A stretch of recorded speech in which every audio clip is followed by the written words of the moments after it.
Good morning. आज हम अध्ययन करेंगे रासायनिक अभिक्रिया। और रासायनिक अभिक्रिया के बारे में अध्ययन किया था, जिनमें हमने बताया कि पदार्थों में रासायनिक परिवर्तन के कारण उसके रासायनिक गुणों व संगठन में परिवर्तन होता है। ऐसी अभिक्रिया क्या कहलाती है? रासायनिक अभिक्रिया कहलाती है। पहला रूप है संयुग्मन या योगात्मक अभिक्रिया कहते हैं।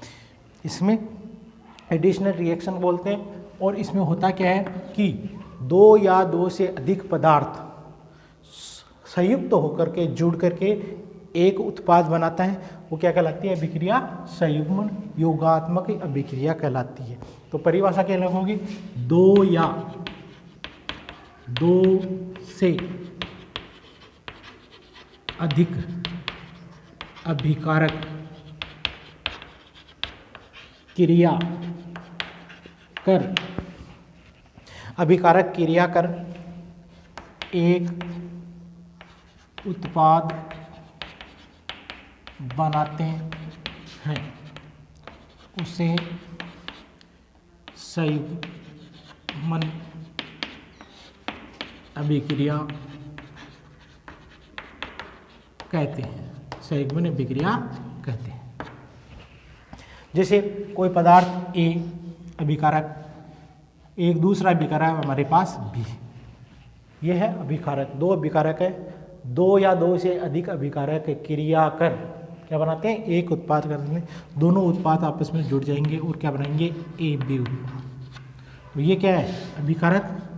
दो या दो से अधिक अभिकारक है और क्या बना रहे हैं? उत्पाद। कितना बना रहे हैं? एक ही उत्पाद बनाए। तो ऐसी अभिक्रिया क्या कहलाएगी? योगात्मक अभिक्रिया कहलाएगी। इसमें विशेषता क्या होती है? इसमें नए बंध बनते हैं, नया बंध बनता है, नए पदार्थ बनते हैं, जोड़ करके बंध बनाता है। और नए बंध से मध्य नए बंध का निर्माण होता है। क्या होता है? नए बंध का निर्माण होता है। ये इसकी विशेषता होती है। बंध जुड़ करके नया बंध, दो अभिकारक जुड़ करके नया बंध बनाते हैं।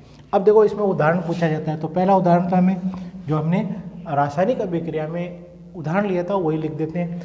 कार्बन ऑक्सीजन से अभिक्रिया करता है और दोनों ये जुड़ जाते हैं और क्या बनाते हैं? Carbon dioxide. क्या बनाते हैं? Carbon dioxide. इसी प्रकार एक दिया था, मैग्नीशियम को ऑक्सीजन से अभिक्रिया कराई जाती है, तो अभिक्रिया करके मैग्नीशियम ऑक्साइड बनता है। यहाँ ऑक्सीजन दो है, यहाँ एक है, तो यहाँ इसको दो करने के लिए इसको दो से गुणा करते हैं, इसको दो से गुणा कर देंगे तो मैग्नीशियम के भी दो हो जाएंगे। तो इस प्रकार अभिक्रिया को हम संतुलित करते हैं। ये उदाहरण है, उदाहरण ध्यान रखना, परीक्षा में पूछे जाते हैं उदाहरण के द्वारा भी, और ऐसे पूछ सकता है। तीसरा उदाहरण लेते हैं हम। जैसे CH2 डबल बॉन्ड CH2, यह है एथीन। एथीन को जब हाइड्रोजन से अभिक्रिया कराई जाती है और ये किसकी उपस्थिति में होता है? मैंने बताया कि जो तीर का निशान लगाते हैं उसके ऊपर कुछ कंडीशन दी होती है। वो यदि लिखी हुई हो, तो यदि कोई तत्व का नाम है तो वो क्या उत्प्रेरक के रूप में काम है। उत्प्रेरक को लिखते हैं और कितने? 473 केल्विन पर। कितने डिग्री पर गर्म करते हैं इसको? 473 केल्विन पर, और 100 एटमॉस्फेयर दाब पर इसको गर्म किया जाता है, पर गर्म करते हैं। और निकल उत्प्रेरक की उपस्थिति में अभिक्रिया कराई जाती है। तो हाइड्रोजन एक भाग इससे जुड़ेगा और हाइड्रोजन का एक भाग इससे जुड़ जाएगा और ये डबल बॉन्ड टूट जाता है और पदार्थ CH3 सिंगल बॉन्ड CH3 यानी एथेन बना लेता है।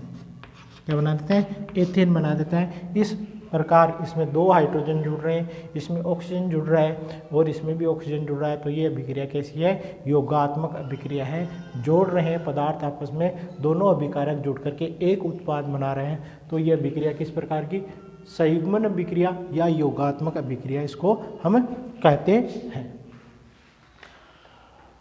अब हम अध्ययन करेंगे दूसरी अभिक्रिया, विस्थापन अभिक्रिया। क्या है? विस्थापन अभिक्रिया। साफ कर देता हूं मैं इसको।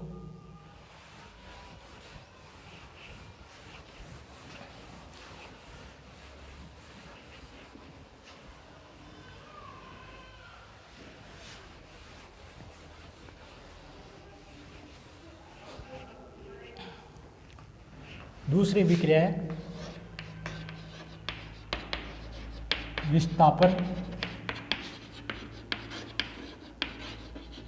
अभिक्रिया किसे कहते हैं। नाम ही विस्थापन यानी विस्थापित हो जाती है, कोई पदार्थ विस्थापित होता है। ऐसी रासायनिक अभिक्रिया जिसमें एक अभिकारक यानी ऐसी रासायनिक, क्या लिखोगे परिभाषा, ऐसी रासायनिक अभिक्रिया जिसमें एक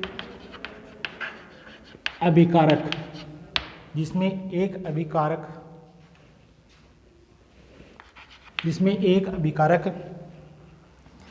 में उपस्थित परमाणु, एक परमाणु या परमाणु का समूह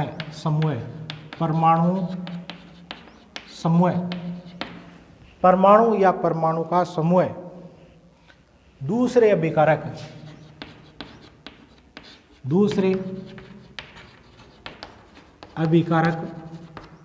के परमाणु या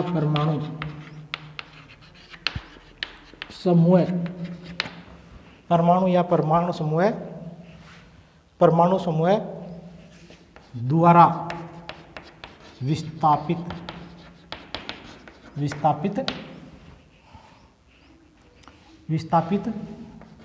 करे तो उसे विस्थापन अभिक्रिया कहते हैं। क्या कहते हैं? विस्थापन अभिक्रिया कहते हैं। अब देखो इसको समझते हैं क्या है। जैसे कोई पदार्थ है, अभिकारक ए और बी अभिकारक है, और दूसरा अभिकारक है हमारे पास सी, तो ए बी साथ में है। अब ये अभिकारक का ये समूह बी समूह किसी दूसरे अभिकारक यानी परमाणु या परमाणु के समूह द्वारा इसको हटा दें हम, बी को। सी किसको हटा रहा है? बी को हटा रहा है, तो क्या बी का क्या हो रहा है? विस्थापन, और स्वयं बी की जगह आ जाता है। तो ऐसी अभिक्रिया क्या कहलाती है? विस्थापन। और तो अभिक्रिया करके क्या बना लेगा? ए सी और बी इससे अलग हो जाएगा, वो अभिक्रिया क्या कहलाएगी? विस्थापन अभिक्रिया। इसका छोटा सा उदाहरण है, जैसे यदि कॉपर सल्फेट को हम अभिक्रिया कराएं जिंक के साथ, किसके साथ अभिक्रिया करते हैं? जिंक।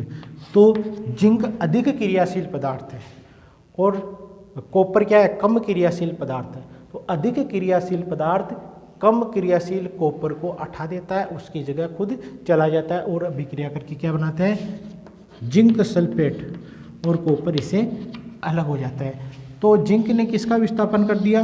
कॉपर का विस्थापन कर दिया। तो यह अभिक्रिया कहलाती है विस्थापन अभिक्रिया। जिंक विस्थापन कर रहा है कॉपर का, क्योंकि जिंक अधिक क्रियाशील है और ये क्या है? कम क्रियाशील। तो अधिक क्रियाशील पदार्थ कम क्रियाशील पदार्थ को हटा देता है और वो अभिक्रिया क्या कहलाती है? विस्थापन अभिक्रिया कहलाती है। अब इसका ही दूसरा रूप होता है, ये तो विस्थापन अभिक्रिया, एक होता है द्विविस्थापन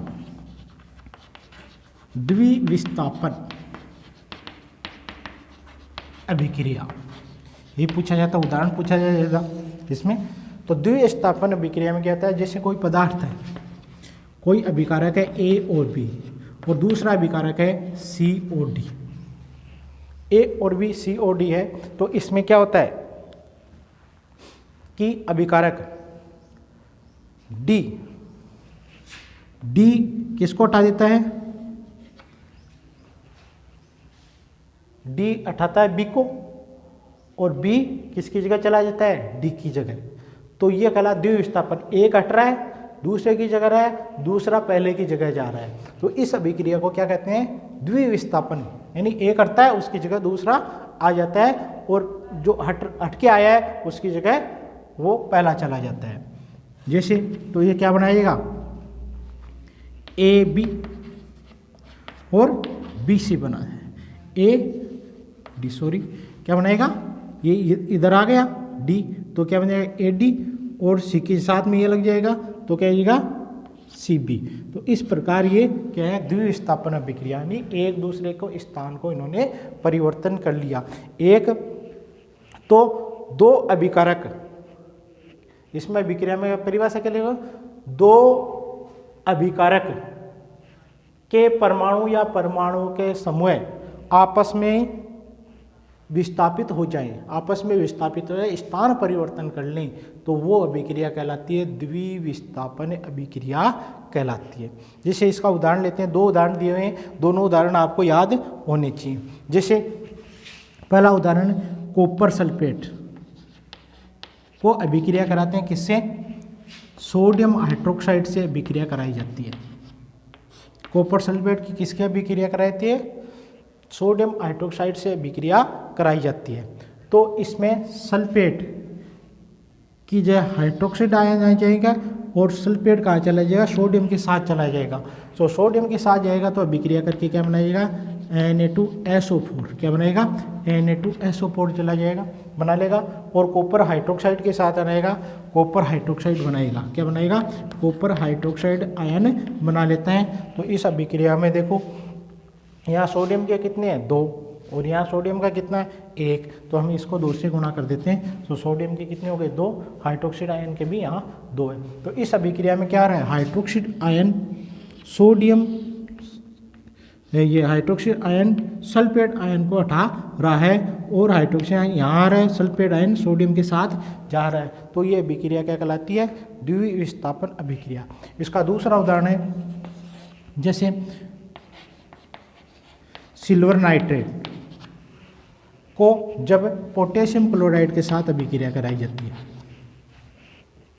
तो पोटेशियम क्लोराइड के साथ अभिक्रिया, तो क्लोरीन किसको, नाइट्रेट आयन को उठा देता है और क्लोरीन यहाँ आ जाता है, और नाइट्रेट आयन किसके साथ चला जाता है, पोटेशियम के साथ चला जाता है। तो यह विस्थापन अभिक्रिया किसी द्विविस्थापन, और सिल्वर क्लोराइड बनाएगा और पोटेशियम नाइट्रेट बन जाते हैं। तो ये दोनों अभी समीकरण है, उदाहरण है, इनके याद होने चाहिए द्विविस्थापन अभिक्रिया के।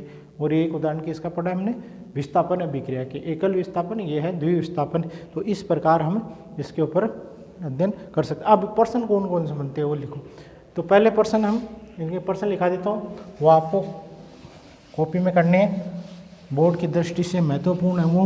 और तो क्वेश्चन जो करने हैं पाठ्यपुस्तक की, वो क्वेश्चन है। पहला क्वेश्चन है, रासायनिक अभिक्रिया किसे कहते हैं। उदाहरण देकर बताना है। और रासायनिक अभिक्रिया की विशेषता बताइए, क्या विशेषता होती है, विशेषता बताइए। तीसरा है क्वेश्चन, संयुग्मन अभिक्रिया को उदाहरण देकर समझाओ। चौथा क्वेश्चन है, विस्थापन व द्विविस्थापन अभिक्रिया को एक उदाहरण देकर बताइए। थैंक यू, आज के लिए इतना ही है।